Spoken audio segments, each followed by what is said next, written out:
Monsieur le Président, c'est Abdou Haji. Merci beaucoup aussi pour toute l'équipe enseignante qui a organisé ce colloque. Merci beaucoup aussi pour vous, les étudiants, les étudiantes et quelques étudiants. Toutes les éducations nationales du monde sont familiarisées. Entre parenthèses, pardon.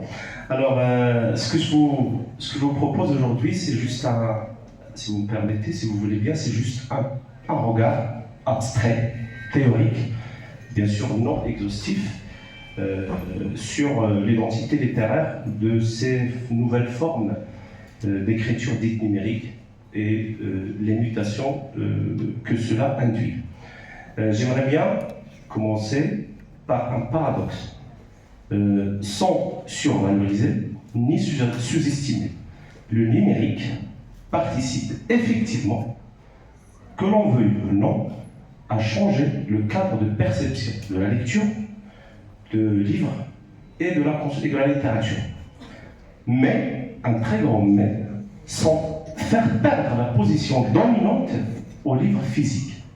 Force à reconnaître que, donc, cette conversion vers le numérique nous impose un nouveau regard, voire une redéfinition de certaines notions classiques comme le livre, la lecture et même la construction de sens. En effet, selon Milad, lui, la littérature numérique est soumise aux contraintes, je cite, d'un écosystème dynamique animé par une normativité algorithmique. Autrement dit, la création littéraire numérique se déroule dans un écosystème, au sens technologique numérique du terme, doté de capacités productrices reposant sur deux types d'intelligence. Le calcul au sens mathématique, informatique du terme, et la pensée, mais toujours au sens artificiel du terme. En l'occurrence, ces nouvelles formes d'écriture littéraire ont suscité des interrogations intellectuelles, anthropologiques, éthiques, voire, ce qui nous intéresse aujourd'hui, esthétiques. Pour ce faire, puisque ce face-à-face entre l'humain littéraire et la machine qui a beaucoup touché également la littérarité des œuvres numériques, leur beauté esthétique, leur potentiel stylistique et leur subtilité imaginaire et littéraire.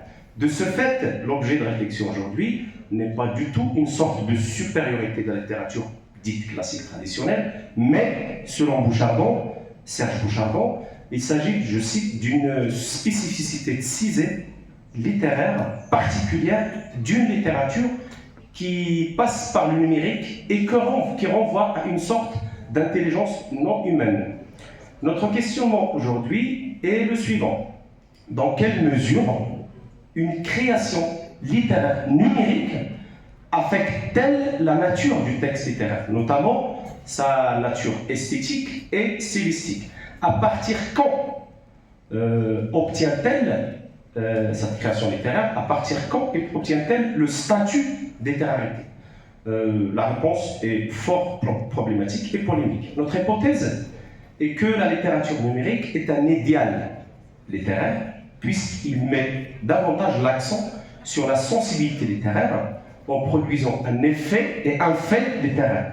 Autrement dit, dans l'univers du numérique, les productions à caractère numérique, les productions numériques à caractère littéraire fonctionneraient, le verbe fonctionner au conditionnel présent, fonctionnerait comme une valeur littéraire au sens esthétique et transmissif du terme. À cet égard, procédons d'abord à une tentative de définition de ce qui est la littérature numérique. En effet, Bouchardon-Serge affirme que la littérature numérique est une production littéraire non imprimable.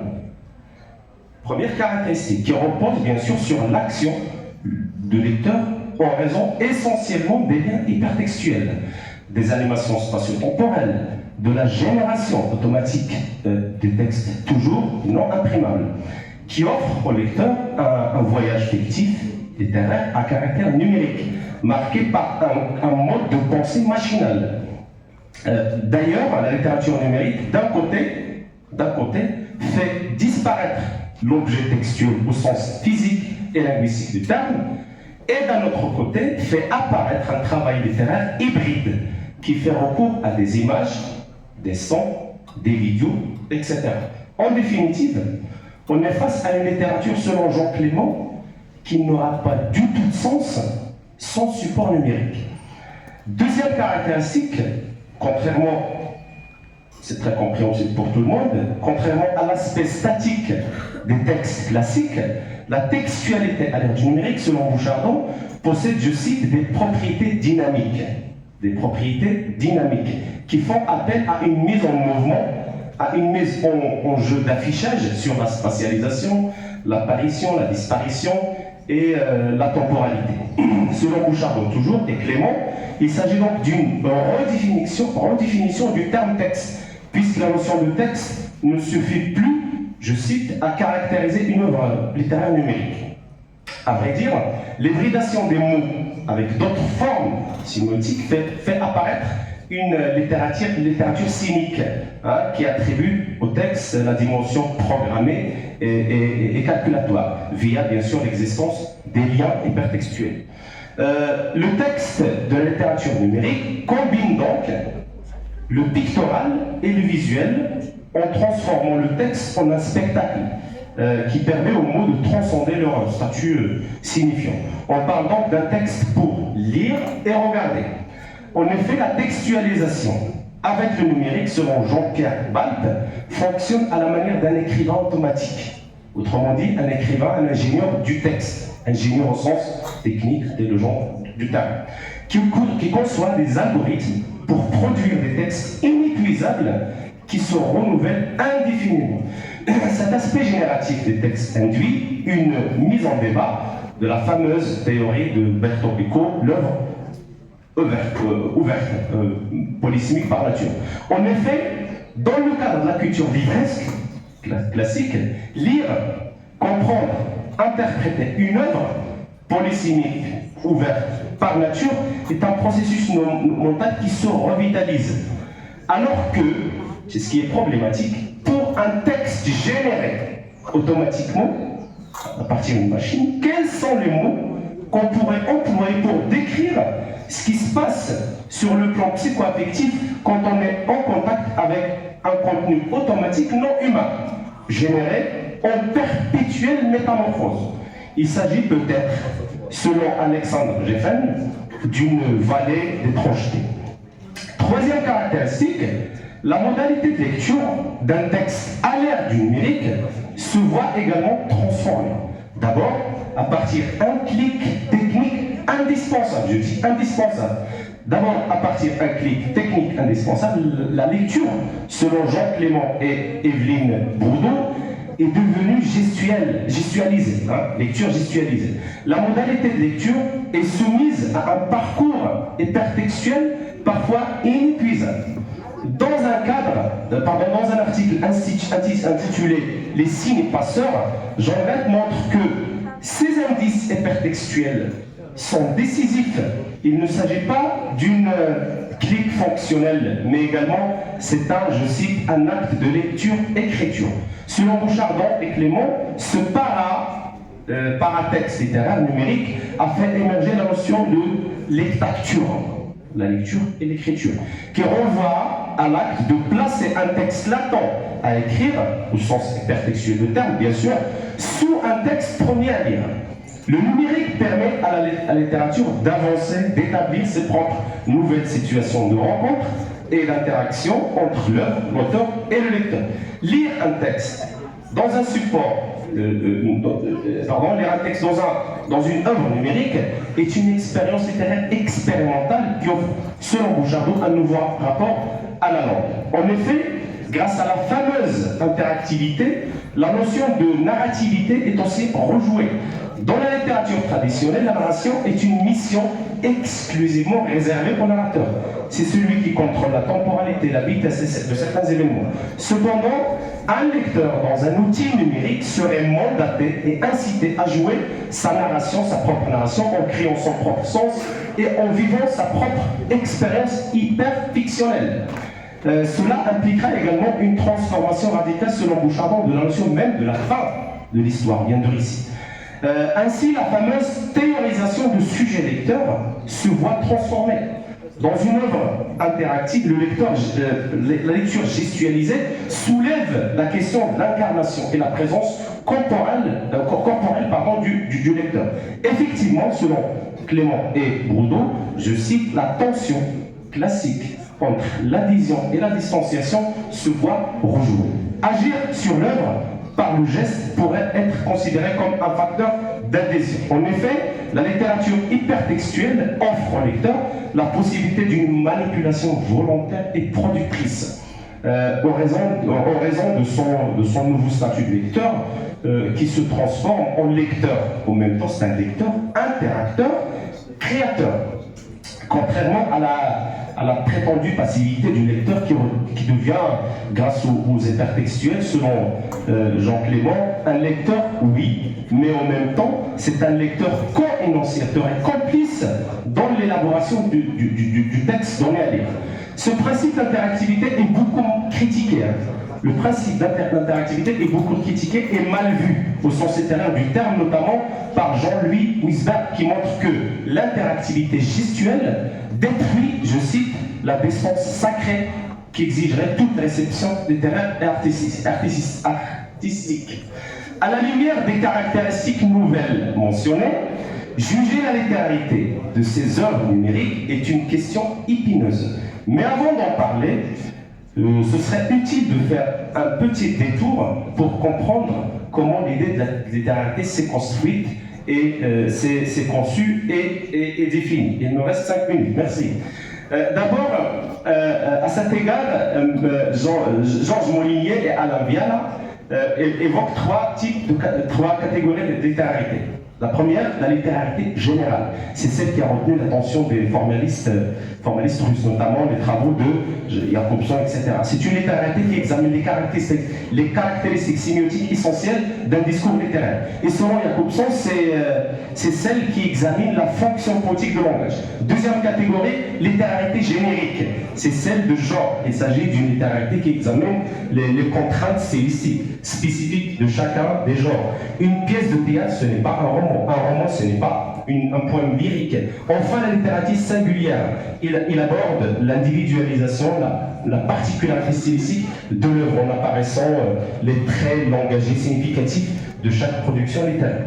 Pour faire simple, la littéralité, c'est, selon Jacobson, tout ce qui fait, vous l'avez déjà mentionné, c'est Louay, tout ce qui fait d'une œuvre donnée une œuvre littéraire.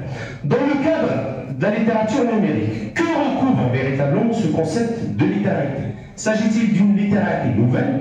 S'agit-il, comme l'a déjà compris Jonathan Cullet, dans un ouvrage théorie littéraire, un nouveau esthétisme?